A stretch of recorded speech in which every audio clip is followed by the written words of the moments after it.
Salut les amis, on est le samedi 21 août 2021 et j'ai pris la grêle dimanche dernier, donc le 15 août. Voilà, donc il y a des dégâts au potager, on va voir tout ça ensemble, mais dans l'ensemble, je m'en suis relativement bien sorti, je trouve. Voilà, donc la grêle a fait des dégâts, il y avait pluie grêle mélangée avec certains grêlons qui avaient une taille vraiment importante. Et il y avait aussi beaucoup de vent. Ça a duré 10 à 15 minutes. Et donc là, les courgettes, il y a eu pas mal de dégâts sur les courgettes. Mais comme ça fait bientôt une semaine jour pour jour, elles ont eu le temps quand même de se régénérer et de recréer des feuilles. Mais c'est vrai qu'elles seraient plus jolies encore s'il n'y avait pas eu cette grêle. Voilà, donc sur les choux, j'ai pas eu vraiment de dégâts particuliers. Par contre, sur tomates, le vent a couché plusieurs d'entre elles et cassé les tuteurs. Donc ça, j'ai tout réparé. C'est bon. Là, ici, donc j'ai ramassé donc les 4 pastèques. J'ai planté les derniers choux cabus à la place. Et donc, je peux vous dire qu'on s'est vraiment régalé avec ces 4 pastèques.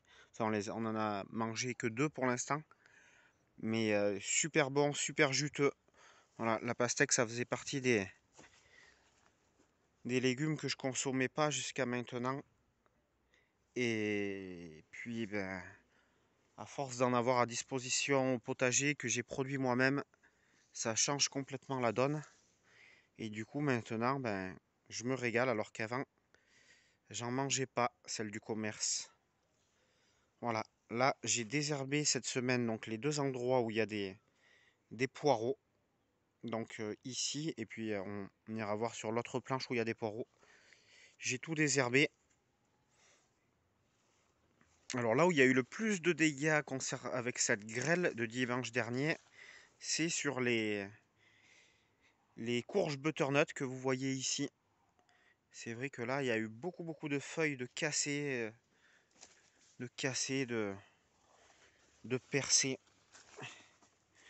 Là, on voit les choux brocolis qui se portent bien, qui n'ont pas eu trop de dégâts de la grêle. Mais là, voilà. Là, vous voyez les dégâts quand même. Toutes les feuilles cassées là. Regardez, là, cette zone-là a été complètement pelée par la grêle. Et là, on voit les impacts de grêle sur le butternut. Voilà, donc j'espère que ça sera pas trop préjudiciable pour leur conservation.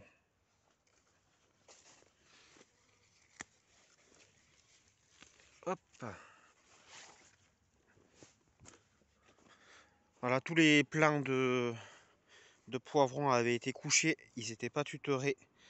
Donc hop, j'ai tutoré tout ça. Voilà, et puis j'ai eu un peu moins de dégâts sur les courgettes qui étaient plus à taille adulte, on va dire. Elles ont beaucoup mieux résisté à la grêle. Voilà, là on voit le premier semis de haricots qui touche à sa fin. Là, je vais pouvoir supprimer tout ça. Et puis les tomates aussi, j'en ai arraché encore quelques plants. Là, on voit quand même que globalement, le potager d'été a commencé à décliner un peu. Alors bien sûr, il me donne encore des récoltes super abondantes, hein, notamment au niveau des tomates, mais ça a quand même décliné. Et puis le potager d'hiver qui continue petit à petit à monter en puissance. Et là, qu'est-ce que je vois d'ici? Alors là, franchement, en direct live avec vous, je l'avais pas vu ça. Ce que vous voyez là. Donc ça, c'est un nid de pyrite du chou. Donc là, si je laisse en place, eh ben, les chenilles vont tout éclore et elles vont me manger et me massacrer le chou. Donc là, ça réclame une surveillance. Il va falloir que je contrôle tout ça. Mais en tout cas, lui, hop, un coup de pouce. On écrase tous les œufs en même temps. Et là, vous avez épargné votre plan de choux d'un massacre annoncé. En parlant de massacre, les melons se sont fait massacrer par le mildiou. Là, il reste absolument plus rien. Donc, je vous en avais parlé déjà à plusieurs reprises de cette attaque de mildiou sur les melons. Donc, ce que j'ai fait, j'ai déjà ramassé les 12 melons qui me semblaient les plus avancés en maturité. Et donc, hier, j'ai voulu goûter le plus joli des 12. Et malheureusement, il était vraiment pas bon du tout. C'est ce que je craignais. Il lui manquait une semaine ou deux pour finir de maturer, pour prendre du sucre. Et donc du coup, il avait une belle taille, il avait une belle couleur. Il était bien juteux, mais par contre, absolument aucun goût. Donc en fait, il est parti pour les poules. Je l'ai donné aux poules, on l'a pas mangé. On s'est rattrapé sur les pastèques qui sont excellentes. Mais c'est vrai que les melons, ça a été vraiment compliqué cette année. Alors il m'en reste encore 11 dans le frigo à goûter. Donc peut-être que les 11 autres sont excellents. Mais honnêtement, ça m'étonnerait. Je vous dirai ça dans une prochaine vidéo. Mais à mon avis, je crains qu'ils soient pas bien consommables. Les autres aussi. Voilà, donc là, il y en a que j'ai pas encore ramassé. Je le ferai. Mais voilà, ils ont eu un début de saison très compliqué où ils ont subi le froid, l'humidité. Donc ils ont pris du retard au début. Malgré ça, ils ont réussi à bien rattraper leur retard. Et là, ils arrivaient vraiment en bonne condition pour faire des super melons. Mais malheureusement, le mildiou les a rattrapés et a tout détruit. Voilà, les choux qui sont bien paillés. Plusieurs couches de paillage. Et là, voilà, les tomates. Donc voilà, oui, c'est là que je vous parlais que j'ai désherbé donc la planche de poireaux, tout désherbé à la main avec un petit outil d'ailleurs que je vais vous montrer. Et puis les haricots coco.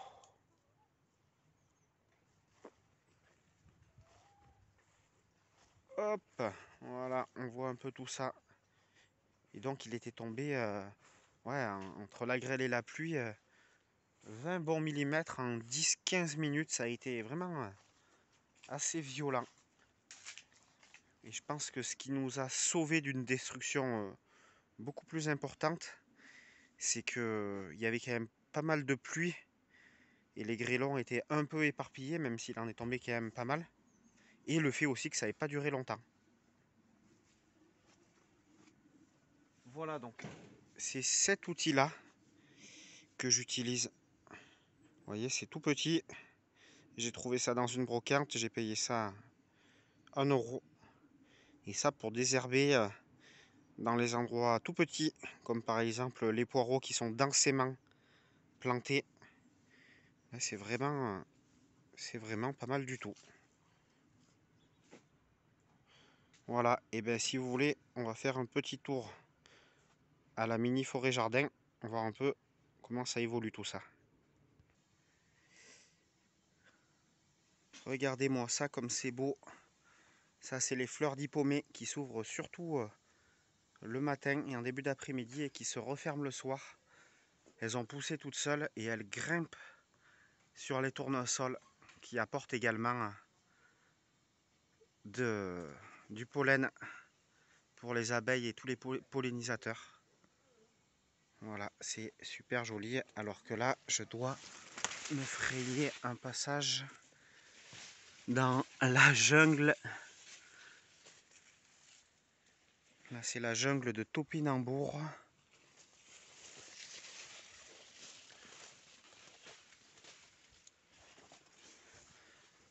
La mare avec les petites lentilles d'eau. Là, j'ai toujours pas fini de détruire la butte. Donc, au départ, j'avais prévu de laisser une butte ici. Mais en fait, du coup, donc pour créer un peu, pour casser le vent du nord et pour créer un petit microclimat supplémentaire, Mais en fait, je me suis rendu compte que pour l'entretien, c'était un peu plus compliqué, un peu plus long. Et donc j'ai décidé finalement de la supprimer. Donc je réutilise la terre pour mettre un peu de niveau certaines parties du terrain. Voilà. Et du coup, bientôt là, ce sera à nouveau à plat. Voilà. Là, on voit les poires de terre qui continuent à grandir, mais tout doucement, hein. On est loin des 1,80 m qui sont annoncés pour ce type de plante. Voilà, les arbres fruitiers qui continuent leur croissance. Ici, j'ai rajouté encore des petits fruits cassis, groseilles, casseilles, groseilles à macro. Et donc là, je pense qu'il faudrait que je vienne quand même peut-être les arroser. Mon tas de fumier. Voilà. La fertilité du potager est en grande partie due à ce fumier de cheval. Et là, on voit un des trois pieds de vigne que j'ai planté cet automne. Voilà, qui se développe bien. Et donc, dans l'espoir d'avoir des raisins dans les années à venir. Parce que là, sur les plants de vigne adultes que j'ai dans le terrain principal, ça fait 2 ans qu'ils prennent la maladie et que j'ai zéro production. Voilà, donc je vais me diversifier dans les variétés à la recherche de variétés résistantes. Donc là, le muscat bleu, a priori, c'est beaucoup plus résistant.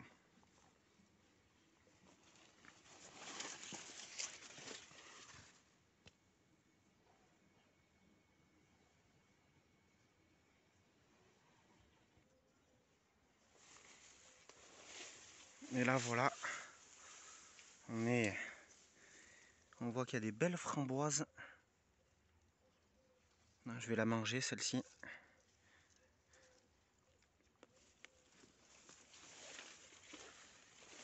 Beaucoup de pommes qui sont tombées au sol.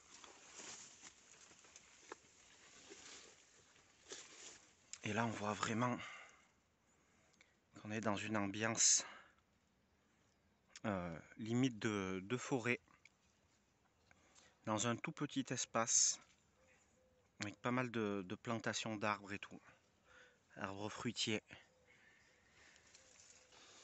Mais là, malheureusement pour les pommes cette année, je pense qu'on va pas en manger beaucoup parce qu'elles ont subi donc des piqûres de ravageurs. Je sais pas si vous voyez bien, mais ici là, je suis à contre-jour, mais voilà, là c'est piqué tout ça et le ver est à l'intérieur et mange donc les pépins des pommes, ce qui fait que le pommier se débarrasse des pommes. Voilà les amis, je vous souhaite un excellent dimanche et puis j'espère que vous n'avez pas pris la grêle comme moi.